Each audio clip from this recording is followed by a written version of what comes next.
I'm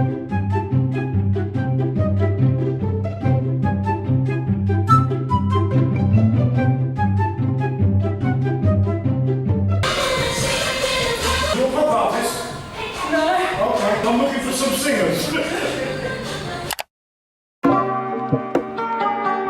Hi everyone, welcome to this video. I have so much to talk about. In my last community post, I asked you guys to leave the topics that you want me to discuss and talk about. As I am talking about each of these points, I will also be reviewing Korean snack box company called SeoulBox. They were kind enough to send me another package. This is what the box looks like. I've actually done a video already with them, so I'll leave that linked on the screen. They're great. Their company is all about Korean culture in general, not just K-pop culture, but Korean culture, and their aim is basically just to give you a taste of Korean culture in their cute little box. This is what the box looks like when you first open it up. As you can see, the tissue paper has already been broken into.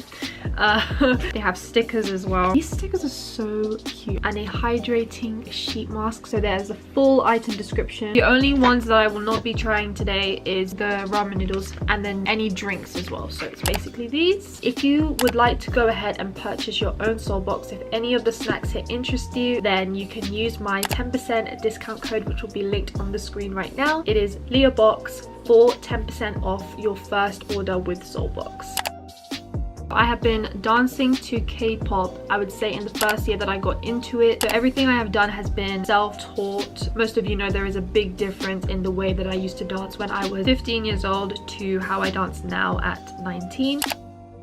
The first topic, memorizing the dance in the first place. My number one tip that I've always given to everybody: watch the dance practice on repeat loads and loads and loads of times. The best time to do this is the night before you are about to learn. If you watch it about 15 times before bed, your brain is like, as you're asleep, it's remembering all of that information that you were just looking at. Another thing that's very important, continuously keep recapping as you are learning the dance. I know sometimes it can be really annoying and repetitive and boring to keep recapping. Once you've learned one section, please always go back and review that section and keep going over it at different speeds until you're satisfied. Try practicing without the music. You sing the tune of the song out loud as you're doing the moves, and then as you're singing you might realize you stopped and you've forgotten something, and you know, okay, that's the move that I keep forgetting, so let me go over that again. Turn your computer away from you and try doing it. You're gonna realize how much your brain has been depending on the video to do the moves, but we don't want that. We want to be able to do the choreography without having to look at the idols doing it. Okay, I'm gonna try a snack just before we get on to the next section. I will be trying strawberry puffs. Oh, that's stiff. There we go. That is really nice. It tastes like a wafer, like a strawberry wafer. I didn't think I was gonna like that, but it's really nice. This one here is sweet potato shaped snacks. Oh, this is what they look like. It tastes a little bit like caramel, but not strong at all. This is what I love about these snacks, because if you're not really into strong snacks, then these are like the perfect snacks for you.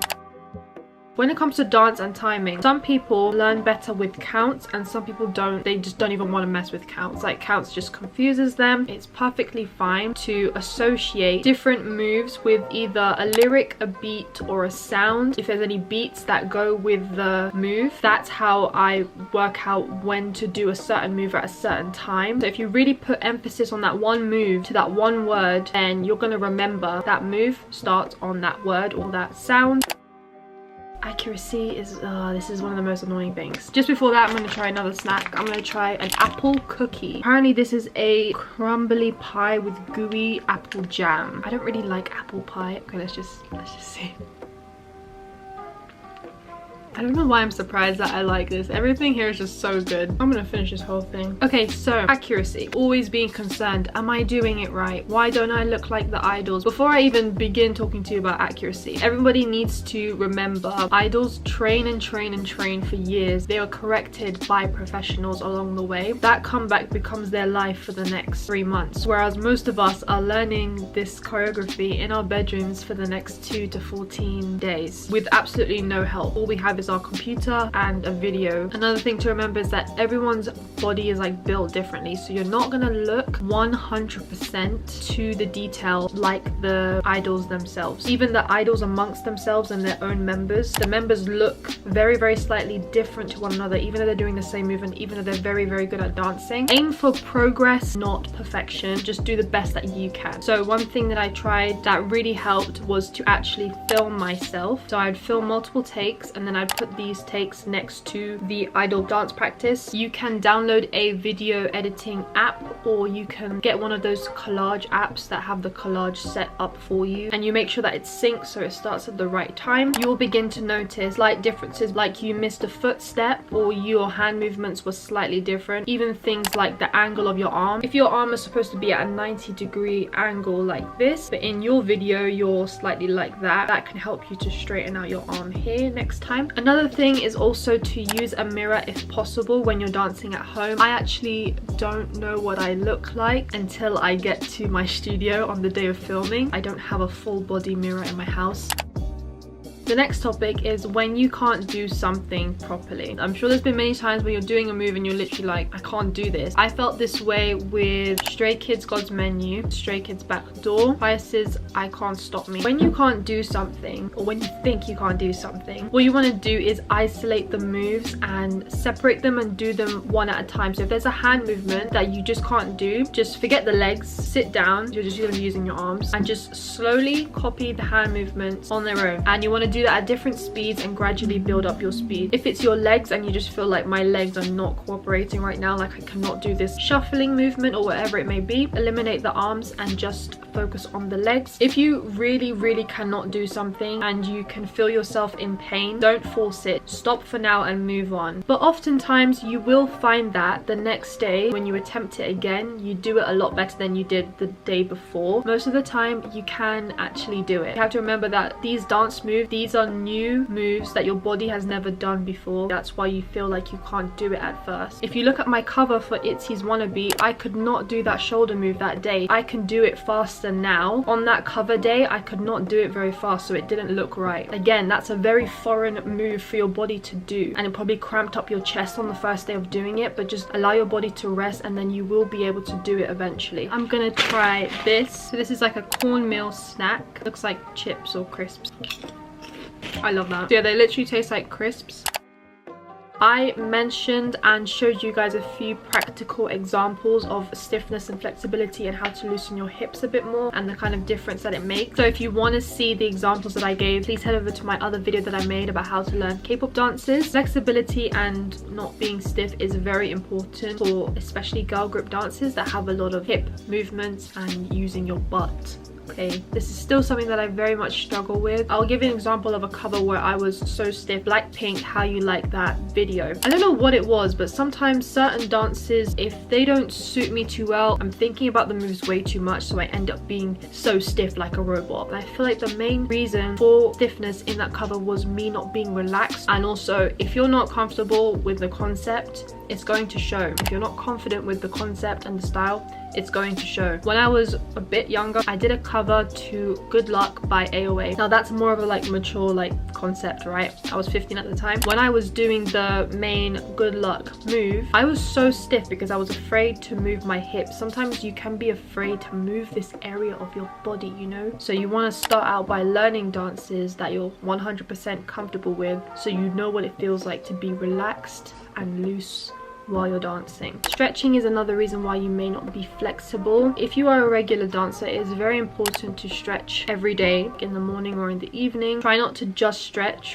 when you need to dance. Another super important thing that sometimes we need to be reminded by is that strength training and working out is very important when you are trying to be a regular dancer. I have this bad habit, I'm pretty sure many other people have this bad habit of only relying on dance as our only form of exercise. That is not really the way to go. Sometimes we may feel like when we're dancing we have a weak back, we have weak knees, we have weak thighs, we can't squat down properly. Probably down to the fact that maybe we're not working out and we're not actually strong yet. Our muscles are not strong. We can't really rely on dance only to be our only source of fitness, because you need to exercise in order to be strong enough to dance. The two come hand in hand, if that makes sense. We've gone from doing nothing to suddenly doing all these crazy moves. That's not really the way it should be. Because of quarantine, I found it very hard to work out from home. I used to go to the gym, and when I was going to the gym, I felt so much stronger. I felt like I could squat down to the floor easier, do kicks easier, I had better stamina. Now my stamina is absolutely trash, so working out is very important. I have actually made a workout video, which I will link on the screen right now. That was over a year ago, so I feel like I definitely need to do an updated one. If you guys would be interested in that, I'll be happy to do so, because that would also motivate me and we can all work out together and get fit together. Now I'm gonna try these. This has literally been staring at me. Really been curious about what this is. Okay, that's what it looks like. It's pretty and pink. It's like a rice cracker. It's really nice. Doesn't taste of much. I think it says here it's subtle and not overbearing.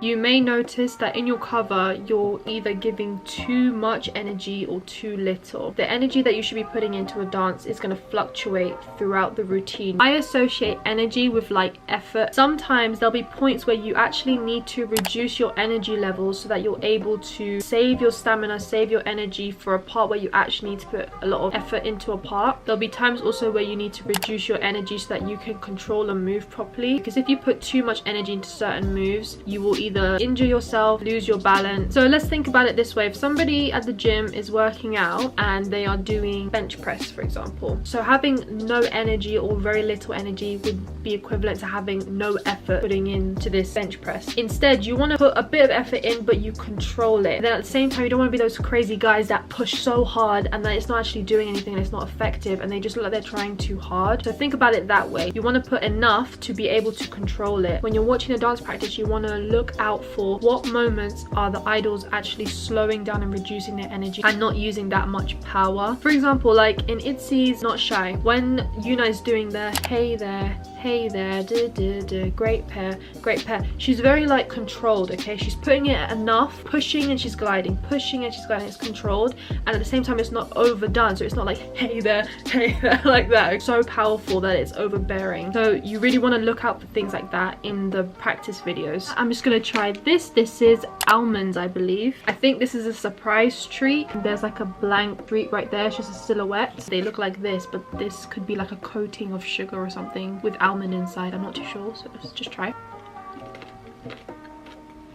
It's like popping in my mouth. I think it's the same as like popping candy.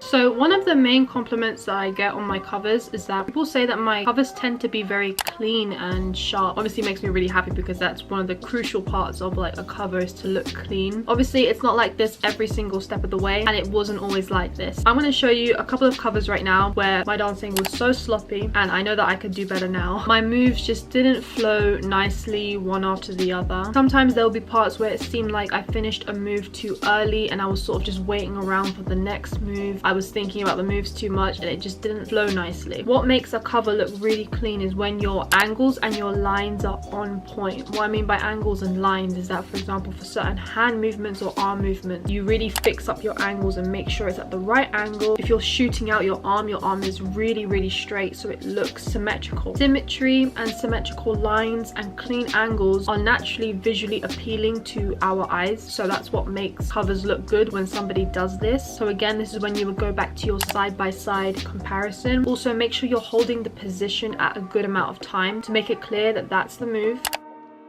Facial expressions. So I do personally think this should be the last point on your list. A lot of people think I look stupid, I look weird, I look awkward when I'm trying to do facial expressions. I used to blankly dance and I just used to look at the mirror behind the camera because I was so afraid of making any sort of expression or eye contact with the camera lens. I was like, I can't do that, that's too awkward. So we've all been there. You will pick up on facial expressions the more you watch performance shows. So you will begin to notice what kind of facial expressions the idols do when they're delivering certain lines, when they're singing. You want to be as natural as possible when you are miming and as you are dancing. Pretend that you are an idol dancing on stage. That's the best way to get your facial expressions out. I know many of you think like, I just can't do it, I can't do facial expressions. I know for a fact that every single K-pop fan can do facial expressions, and here's why. Because when we are on our own in our rooms, when we're listening to music, doing our homework or cleaning, we are actually, without realizing, making making like facial expressions while we're pretending to sing to our favorite songs, because no one has put you on the spot to make a facial expression. You're doing it in that moment as you're studying or whatever it may be, and you just haven't realized it. You could be singing in the shower and you're making facial expressions and you haven't really realized it because you're just singing and having fun. So why should it be any different when you're dancing? When you're dancing, I guess it's more on your mind, you're conscious of it, but if you just let it be natural, then it will naturally come out. Also, what you want to do, and why I told you to make sure this is the last thing on your list, is because you want to kind of master all the other things that I gave advice on before. Once you've memorized it and you know the dance like the back of your hand, it will be easy for you to stop thinking about your moves and just to naturally have fun and let the facial expressions come out. Also, another thing is, like, don't overdo it. This is no shade to like any K-pop cover person, but I have seen some covers before where they overdo the expression a bit too much. What I mean by this is like they're winking at the camera constantly, or they're biting their lip like constantly, and it's not really necessary. Like, we get the point.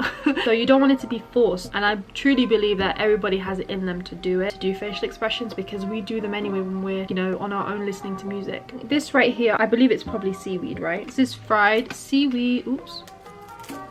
Yummy, yummy, yummy. No, my battery's gonna die.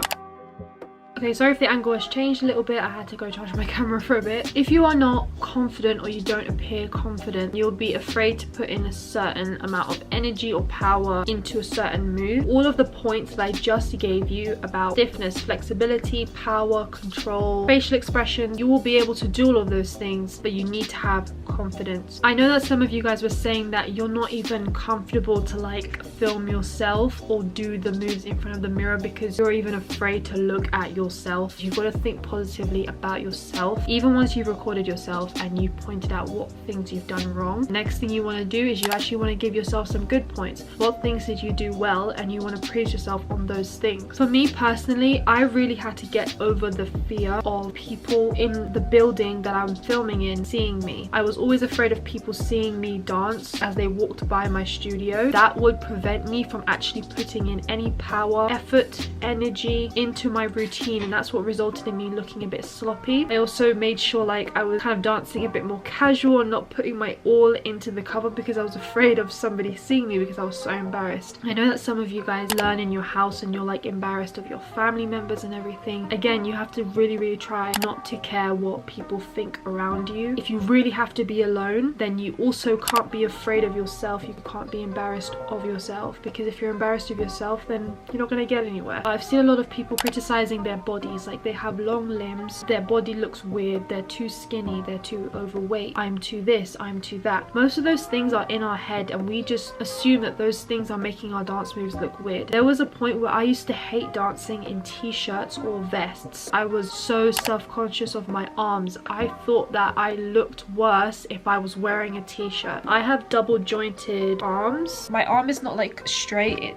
bends in a bit. I used to think that that would affect the way my dance looked, and I thought that I looked weird when I was doing arm movement, but realistically it didn't. That wasn't what was making my dancing look sloppy. It was other factors. It had nothing to do with my appearance. So usually those things is all up here. We are the biggest critics of ourselves, and we have to try and stop doing that. I personally believe that confidence is built upon not taking things so seriously. Basically have to fake it until you make it, and then you'll just get used to just being confident. Get in the habit of positively praising yourself and telling yourself what things you have actually done well, what things you like about your dancing.